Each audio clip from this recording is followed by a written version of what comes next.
शुद्धावान उपासक उपासनाएं, परमादरणीय भिक्षुसान, आज आषाढ़ी पूर्णिमा है। ये हमारे धर्म का सबसे महत्वपूर्ण दिन है। बाबा साहब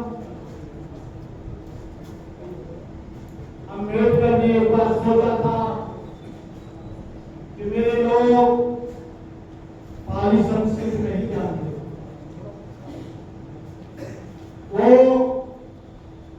जो त्रिपिटक है एक विशाल ग्रंथ, अभिधम पिटक विनय पिटक शुद्ध पिटक, उसके अलग अलग खंड अनुगत निकाय, त्रिनिकाय, शैवनिकाय, नैमिष निकाय, बौद्ध निकाय, विशुद्धि मत, देवी गाथा, धम्मपद मेरे लोगों से नहीं जानते। इसलिए बाबा साहब डॉक्टर अम्बेडकर ने बुद्ध एंड धम्मा, भगवान बुद्ध का उनका धर्म लिख कर गए। वो जानते थे कि मेरे लोग इतने विशाल ग्रंथों का अध्ययन नहीं कर सकते। इसलिए बाबा साहब डॉक्टर अम्बेडकर ने बुद्ध और उनका धर्म लिखा। हमको किसी दूसरे देश का तरह का कल्चर का बौद्धम नहीं चाहिए। हमको जो बाबा साहब डॉक्टर अम्बेडकर देकर गए हैं और जो बताकर गए हैं, उस रास्ते पर हम चलने का पूरा प्रयास कर रहे हैं। उत्तर भारत हो या दक्षिण भारत हो, यहाँ पर बौद्धम का काम बड़ी तेजी से चल रहा है। लेकिन ये इधर नॉर्दर्न इंडिया में अरुणाचल, असम, मिजोरम, मेघालय, त्रिपुरा, वेस्ट बंगाल में बड़ी तेजी से लोग ईसाई बनते जा रहे हैं। उसका मेन कारण है बाबा साहब अम्बेडकर ने देखा कि भिक्षु मिलिटेंट चाहिए, भिक्षु शोषक वर्कर चाहिए, भिक्षु पंडा नहीं चाहिए, भिक्षु पुरोहित नहीं चाहिए। भिक्षु ऐसा हो जो सामाजिक काम भी करे, धार्मिक काम भी करे, ढूंढे नंगे लोगों की आवाज, रोटी कपड़ा मकान की भी बात करे। बाबा साहब अम्बेडकर को जब बर्मा में मूर्ति दी गई तो बाबा साहब ने कहा कि मुझे चलता हुआ बुद्ध चाहिए, बैठा हुआ बुद्ध नहीं चाहिए। चलते हुए बुद्ध का मतलब है जो निरंतर चर्या करता रहे। कभी बुद्ध के समय में देश काल परिस्थितियां रही होंगी, कालांतर में बदलता रहा। भगवान बुद्ध का धर्म वैज्ञानिक है, भगवान बुद्ध का धर्म तर्कसंगत है, भगवान बुद्ध का धर्म बुद्धिसंगत है, भगवान बुद्ध का धर्म विवेक के ऊपर आधारित। लेकिन पहले रहा होगा, बड़े बड़े नारे होते थे, ट्रेनें नहीं थी, गाड़ियां नहीं थी और यातायात के साधन नहीं थे। लेकिन आज तो भिक्षु उठकर दिल्ली से थाईलैंड जा रहा है, थाईलैंड से जापान जा रहा है, जापान से लंका जा रहा है। पहले भिक्षुओं के जीवन बीत जाते थे, भिक्षु लोग बीमार पड़ जाते थे। मैं ये नहीं कहता हूं कि वर्षावास नहीं करना चाहिए, लेकिन वर्षावास का जैसे मुसलमानों का 1 महीने का होता है, उसी तरह से बुद्धिस्टों का भी। हम लोग, मैं खुद 50 वर्ष जीवन लटकाए हो गए, मैं अभी पूरा भिक्षु नहीं बना। इसे कहने में मुझे कोई संकोच नहीं है। उपासक के 5 सील, अनागारिक के 8 सील, सामने के 10 सील, भिक्षु के 227 सील, भिक्षुणी के 311 सील। लेकिन भिक्षुणी हो या भिक्षु हो, वो न 27 सील का पालन कर पाता है, न 11 सील का भिक्षुणी कर पाती है। भगवान बुद्ध ने तो यहाँ तक कहा विनय पिटक में कि अनिमंत्रित भिक्षु किसी के घर ना जाए। अनिमंत्रित वो पात्र लेके भिक्षा तो मांग सकता है अपने जीव को पाने के लिए, लेकिन भिक्षु किसी के घर में प्रवेश बिना बुलाए नहीं कर सकता। यदि बिना बुलाए प्रवेश करता है तो पराजिता हो जाए। भिक्षु तेज नहीं बोल सकता, भिक्षु पेटू नहीं हो सकता, भिक्षु अपने मुंह से कोई डिमांड नहीं कर सकता, भिक्षु उपासक से ये नहीं कह सकता कि मुझे ये चाहिए, वो ये नहीं कह सकता कि मुझे 100 रुपया चाहिए, मुझे 200 रुपया चाहिए। भिक्षु केवल उपासक की शिक्षा पर निर्भर करता है। भगवान बुद्ध के संपूर्ण जीवन को उठाकर देख लेना। भगवान बुद्ध का संपूर्ण जीवन दया, करुणा, मैत्री, प्रेम, अहिंसा, बंधुत्व, समदृष्टि और समता से भरपूर था। यदि उनके जीवन की किसी भी घटना को लिया जाए, एक भी संख्या इसके विपरीत जाति दिखाई नहीं देती। क्या निधन, क्या धनी, क्या मूर्ख, क्या विद्वान, उनके प्रभाव में कौन नहीं रहा। करुणा से ग्रस्त होकर रोगियों की सेवा की, दुर्दांतों को धो दिया। भगवान बुद्ध ने उन बीमार लोगों की सेवा की, उन भूखे नंगे लोगों की सेवा की। आज भिक्षु मैं बड़े बड़े मंदिरों में जाकर देखता हूँ, यदि कोई रिक्शा पोलर है, जूते गांठने वाला है, कपड़ा धोने वाला है, मशीन चलाने वाला है, वो उसको ज्यादा तवज्जो नहीं देते। मैं इंडिया के वर्ल्ड के सारे बुद्धिस्ट टेम्पलों पर घूमकर आया हूं। आ गए कहीं IAS, आ गए IPS, आ गए इंजीनियर, आ गए कॉम्प्लेक्स वाले, आ गए सर्कस वाले, बड़े बड़े अधिकारी आ गए। भिक्षु तुरंत पूछता है, उनके लिए कुर्सी रखता है, चाय देता है, पानी देता है।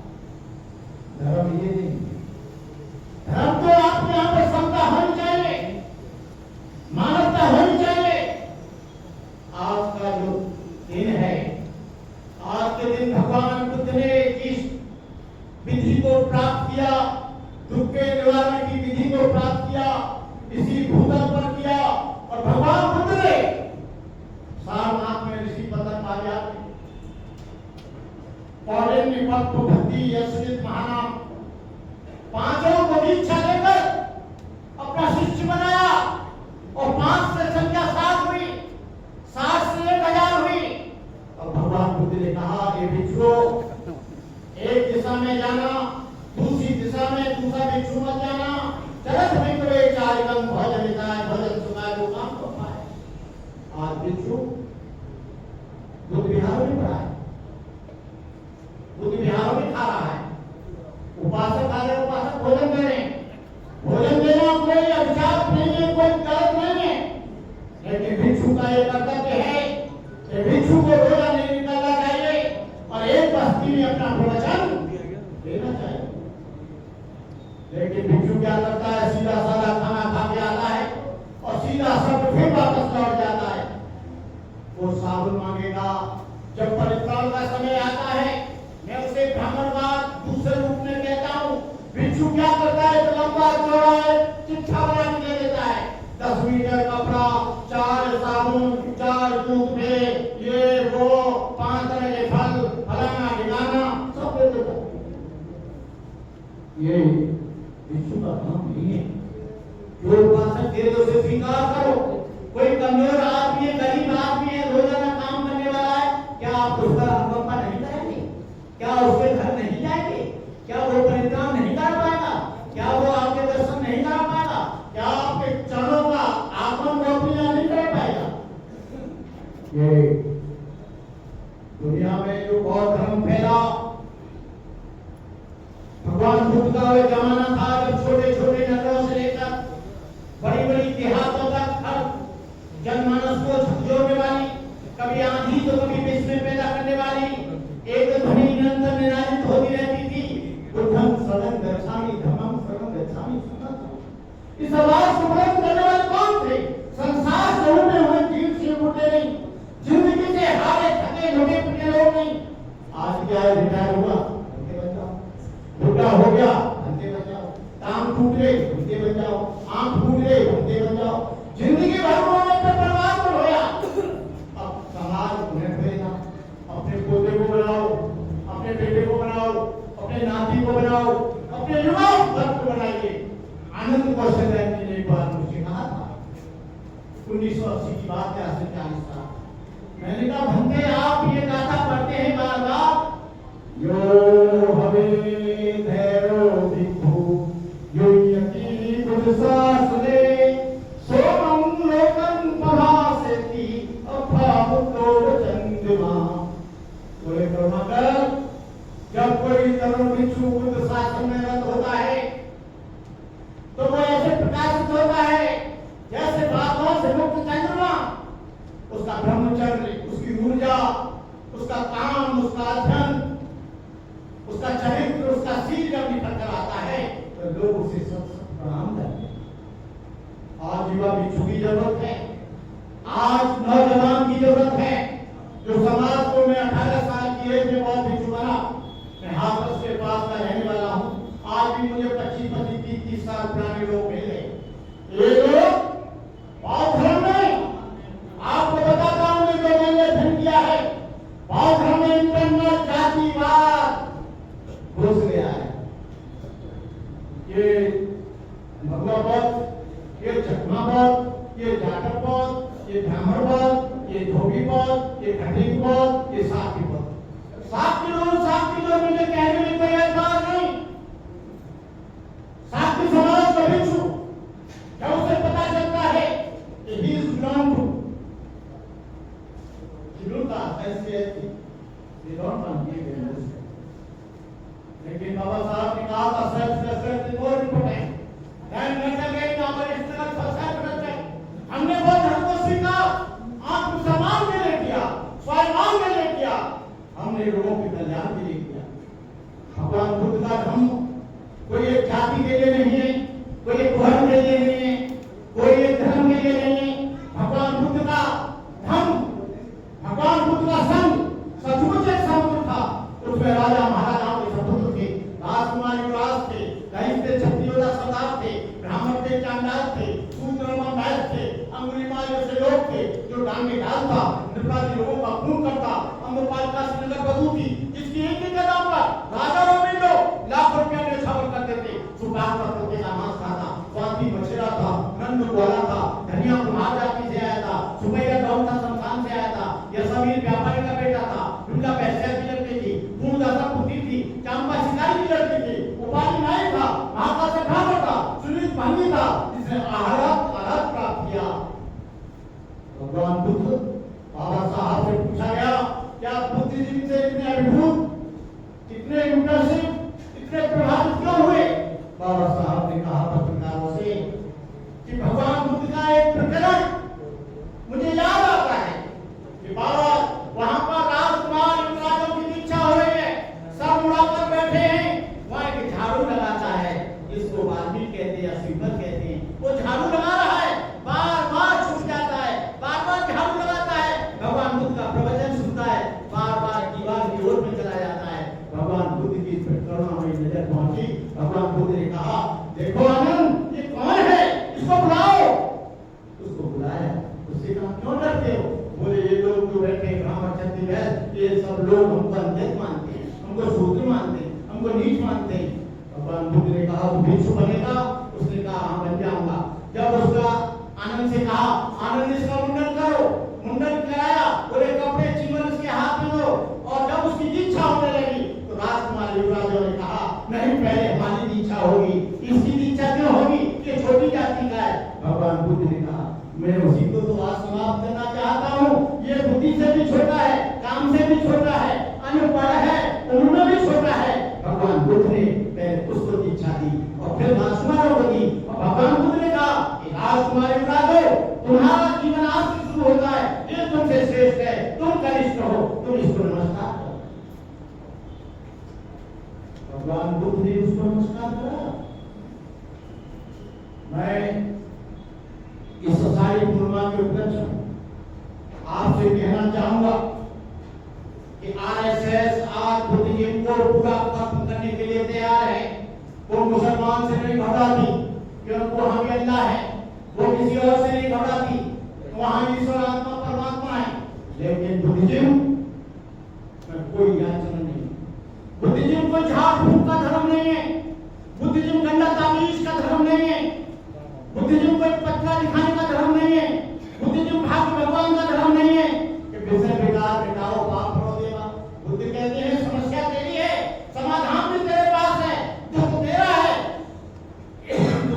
समाधान भी तेरे पास है।